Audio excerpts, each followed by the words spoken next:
नमस्कार दोस्तों, मैं एसएमटीसी इंस्टीट्यूट ऑफ टेक्नोलॉजी से पवन सर।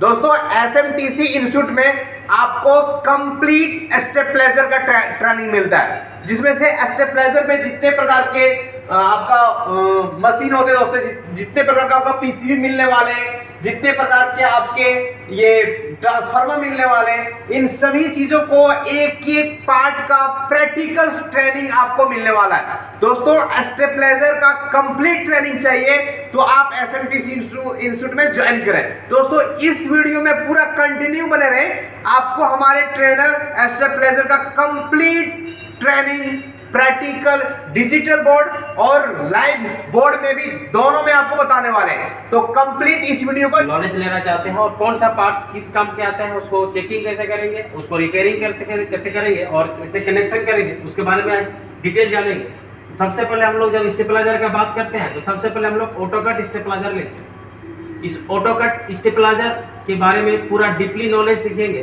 ट्रांसफार्मर का कनेक्शन कैसे करते हैं, ट्रांसफार्मर में कितने लीड होता है, ट्रांसफार्मर में कौन सा लीड किस में जाता है, ट्रांसफार्मर जल जाए इसको वाइंडिंग कैसे करेंगे, वाइंडिंग का डाटा क्या होगा, तार का नंबर क्या होगा, वाइंडिंग करते समय किन किन टूल्स का यूज करेंगे, वो सारा प्रैक्टिकल इस एसएमटीसी इंस्टीट्यूट में बताया जाता है। साथ ही साथ स्टेबलाइजर में कौन सा खराबी आने से किस तरह का हम लोग उसका निदान करेंगे।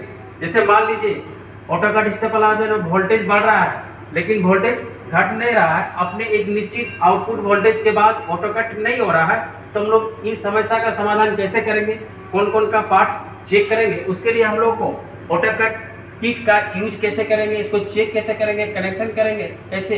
ये हम लोग ऑटोमेटिक स्टेबलाइजर का किट है, लेकिन इसी तरह से सेटिंग करके हम लोग ऑटोकट का अलग अलग किट आता है, सब किट के बारे में हम लोग देखेंगे, उसका कनेक्शन देखेंगे और चेक करना सीखेंगे। जैसे ये डायोड क्या है, कैपेसिटर क्या है, रेजिस्टेंस क्या है, इसके बारे में हम लोग सीखेंगे और टेस्टिंग करेंगे और इसका लगाने का पूरा प्रोसेस सीखेंगे। उसके बाद हम लोग उस रिले से सेट करना सीखेंगे प्रीसेट के जरिए कि 220 वोल्ट या 230 वोल्ट आउटपुट होने के बाद यदि वोल्टेज और यदि बढ़ जाता है तो उसको कैसे कट किया जाए, ये हम लोग ऑटोकट स्टेबलाइजर में सीखेंगे।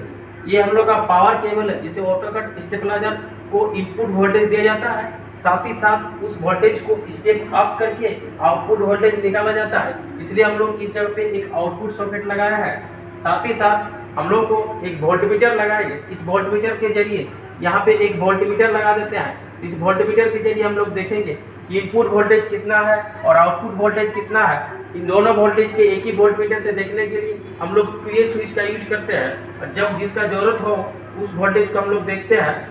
तो इससे हम लोग का एक ही वोल्टमीटर से दोनों स्विच का यानी दोनों इनपुट वोल्टेज और आउटपुट वोल्टेज का पता चल जाता है। साथ ही साथ जब स्टेबलाइजर में वोल्टेज नहीं आ रहा है तो क्या क्या खराबी है, वोल्टेज आवश्यकता से ज़्यादा हो रहा है तो क्या खराबी है, ऑटोकट नहीं हो रहा है तो उसमें क्या खराबी है, उसके बारे में एक एस्टिमेटिक डायग्राम के थ्रू प्रत्येक पार्ट का नेम, उसका चेक करना, उसका कनेक्शन करना, उसका रिपेयरिंग करना, पूरे का पूरा कंप्लीटली हम लोग। अभी हम लोग इस जो भी पार्ट्स इसमें बताया गया है, जैसे ये स्टेबलाइजर का ट्रांसफार्मर है, ये हम लोग का ऑटोकट किट है या ऑटोमेटिक स्टेबलाइजर का और रिले सेट करने के लिए या रिले को ऑपरेट करने के लिए किट है।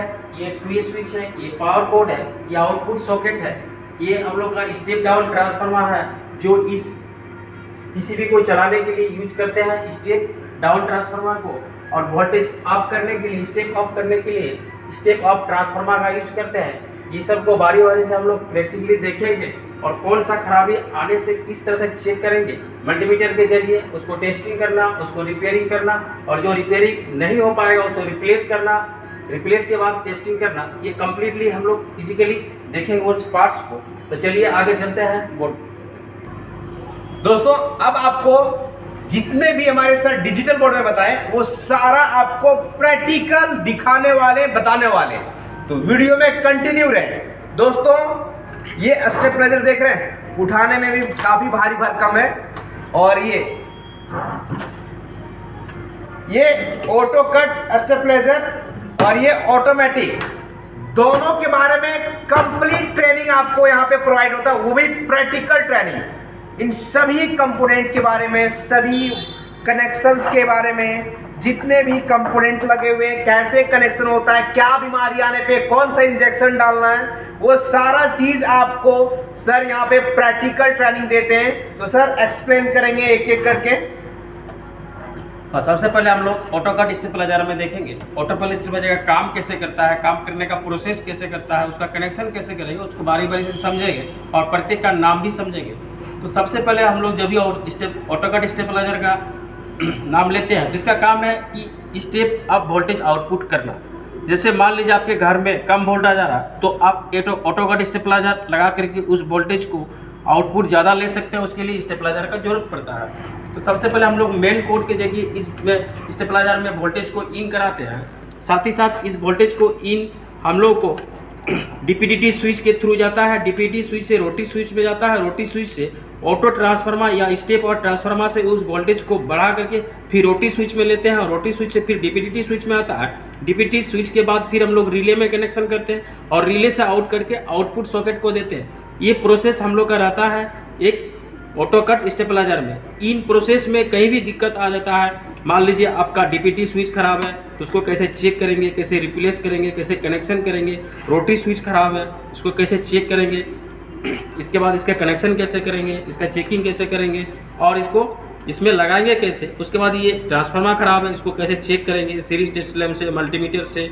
इन सब एक एक करके हम लोग इसमें बताते हैं कौन सा पॉइंट इसका जो लेग है, ये कौन सा पॉइंट किस में जुड़ना चाहिए और क्यों जुड़ना चाहिए, इसके वजह क्या है, उसको अलग बारी बारी से इसको समझते हैं। साथ ही साथ यदि ये ट्रांसफार्मर आपका जल जाता है और मार्केट में इस तरह का ट्रांसफार्मर नहीं मिल रहा तो उसको कैसे बाइंडिंग किया जाता है, बाइंडिंग का पूरा डाटा और बाइंडिंग कैसे किया जाता है, इसके लिए कौन कौन सा टूल्स यूज किया जाता है, कितने टर्न्स लगाया जाता है, कितने नंबर का वायर लगाया जाता है, कितने नंबर का पीवीसी लगाया जाता है, इसमें हम लोग पूरा डिटेली प्रैक्टिकल यहाँ पे बताया जाता है। साथ ही साथ जो रिपेयरिंग होने वाला पार्ट्स नहीं, जैसे DPT switch, rotary switch, push button, volt meter, output socket, ये मार्केट से ला के उसको हम लोग कनेक्शन कैसे करते हैं, इसमें पूरा डीपली बताया जाता है। साथ ही साथ मान लीजिए आपका इस स्टेबलाइजर में ऑटोकट नहीं हो रहा है तो ये कौन जगह से फॉल्ट आ रहा है, उसको कैसे चेक करेंगे, ऑटोकट किट में फॉल्ट आ रहा है, रिले में फॉल्ट आ रहा है या ऑटोकट किट को वोल्टेज नहीं मिल रहा है,